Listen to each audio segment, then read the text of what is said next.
Ang ginawa po namin yung Project Genesis, ang naisip ko is small group of people lang. Kasi una, hindi naman po kasya lahat sa bahay. Pangalawa po is yung mas gusto ko po yung intimate na training. So I did it in batches, no? And very excited ako na gawin siya. I didn't know na magiging sobrang nakakapagod po siya. Kasi buong araw po ako lang po yung nagtuturo. From morning, yung mga taga-province ko po, darating na sila. And to think na ang sinisingil ko lang po sa kanila 200 pesos. And that's only for the food.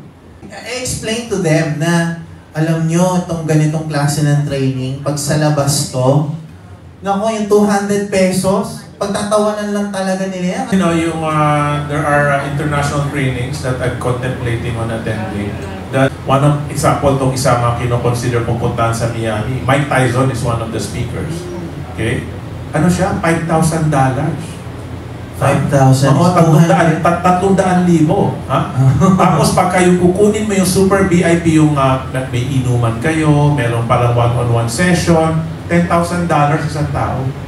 Parang kukunin, sabi ko, kasi kung pupunta ako, doon na ako sa pinakamahal, di ba? Sabi ko, sama ko si Madam, party-party kami doon. Kasi meron siyang after party. Parang people really want to learn from them and network with them. So, ibig sabihin yung mga tao na millionaire, no, gusto maging billionaire. So, yung ginagawa mo nga, no, napakamura, 200 pesos, but, you know, nagtuturo sa kanila, I for $1 million lang.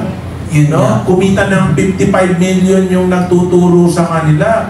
People often don't appreciate that. Hindi nila naiisip yun. Ang naisip lang nila, dapat nga libre, apply ko yun. Diba? Hindi nila naiisip yung gano'n eh. I learned early on, no, when we hired, no, professional trainers to run a 3-day seminar for us. Palagi niya sinasabi, pagka libre yung training, mag-attend ka. Pagka may bayad, you cannot miss it. Yun yung dapat mong unang puntahan kaysa dun sa libre. Kasi hindi maniningil yan kung hindi sobrang tindi ng matututunan mo.